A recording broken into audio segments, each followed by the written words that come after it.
হযরত সুমাইয়া রাদিয়াল্লাহু তাআলা আনহা কি নির্মম ভাবে, নিষ্ঠুর ভাবে তাকে শহীদ করা হলো। খাব্বাব, খুবাইব, হযরত খাব্বাব রাদিয়াল্লাহু তাআলা আনহুকে দেখে হযরত ওমর একদিন বলছিলেন, খাব্বাব, তোমার পিঠে এত গর্ত কেন? এত গর্তওয়ালা পিঠ আর এত চিকুন কোমর আমি তো জীবনেও দেখিনি। হযরত খাব্বাব বলেছেন, ওমর জানো না, ইসলাম কবুল করার অপরাধে, কালেমা পড়ার অপরাধে কাফির বেঈমানেরা আমাকে মারধর করেছে। যখন আমি তাদের মারে কালেমা ছাড়ি নাই, তখন আগুন জ্বালায়া আগুনের আংটার উপরে, আংটা আগুনের উপরে আমাকে চিৎ করে শোয়ায়া, আমি যেন নড়াচড়া করতে না পারি সেজন্য আমার বুকের উপরে পাথর চাপা দিয়ে রেখেছে। আগুনে গোশত পুড়ে পুড়ে আগুন ভিতরে ঢুকেছে, গায়ের রক্ত আর চর্বি গলে গলে পড়ে আগুনগুলো নিভেছে। ওই পিঠে যে গর্ত হয়েছে আজও পর্যন্ত সেই গর্ত মিটে যায় নাই। হযরত খাব্বাব রাদিয়াল্লাহু তাআলা আনহু বলছেন, বুখারী শরীফে হাদিসে ভাবে এসেছে, ওয়ান খাব্বাব বিন আরিফ রাদিয়াল্লাহু তাআলা আনহু আন্নাহু ক্বাল শাকাউনা ইলা রাসূলিল্লাহি সাল্লাল্লাহু আলাইহি ওয়াসাল্লাম ওয়া হুয়া মুতাওয়াসসাদুন বুরদাতুন লাহু ফি জিল্লিল কাবা।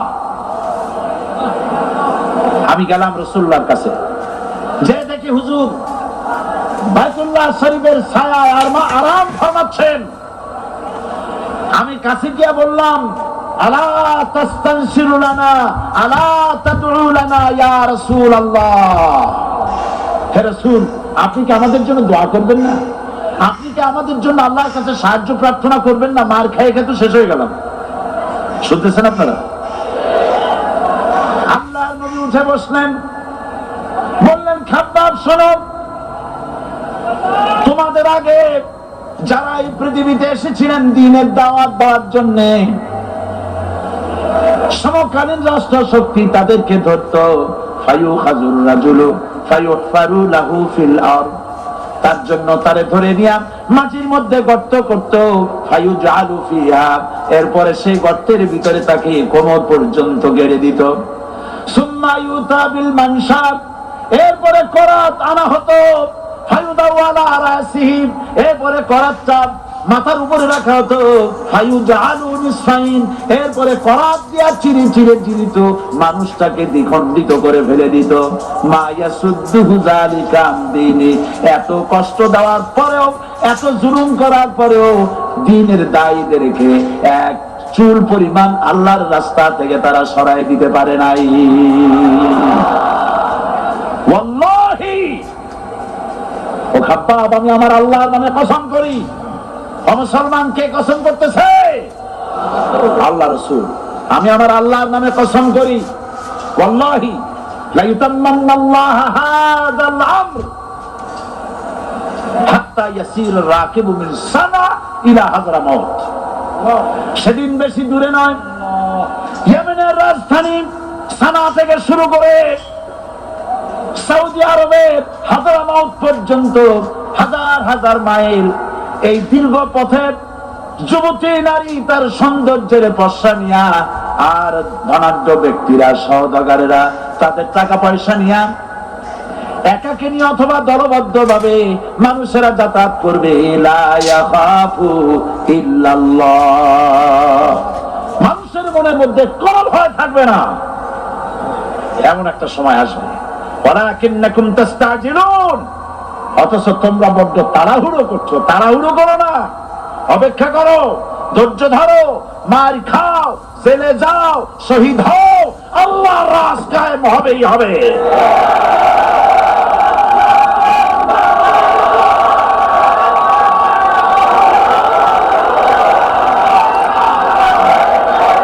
বিল্ডিং থেকে শিক্ষা গ্রহণ করুন, বিল্ডিং, ইমারত, দালান থেকে শিক্ষা গ্রহণ করুন। এই যে দালান আছে না পাশে, দেখতে পাচ্ছেন? এই দালান কি দিয়ে তৈরি করা হয়েছে বলেন? ইট। সমস্ত ইটেরা যদি ধর্মঘট করত, আমরা কেউ মাটির তলায় যাব না, কেউ আমরা আগুনে পুড়ে ঝামা হব না, পিক হব না, কেউ আমরা টুকরা টুকরা হব না, সবাই থাকবো উপরে উপরে। তাহলে কি দালান হইতো নাকি? এই বিল্ডিং নির্মাণ করতে গিয়া ইটের যে স্যাক্রিফাইস, হাজার হাজার ইটকে পিক হতে হয়েছে, পুড়ে যেতে হয়েছে, খোয়া হতে হয়েছে, ভেঙে টুকরা টুকরা হয়ে 50 ফিট মাটির নিচে যেতে হয়েছে, তারপরে ইমারত গঠন হয়েছে, সুন্দর দালান তৈরি হয়েছে। যারা ইসলামী শাসন চান, আল্লাহর দ্বীনকে বিজয়ী দেখতে চান, তাদেরকে অসংখ্য মানুষকে পোড়াইটের মতো জেলখানায় পুড়ে পুড়ে মরতে হবে, অসংখ্য মানুষকে ফাঁসির কাস্টে ঝুলতে হবে, গায়ের রক্ত দিতে হবে, শহীদ হতে হবে, তারপরে ইসলামের ইমারতটা কায়েম হয়ে যাবে। শায়ের কবি কি সুন্দর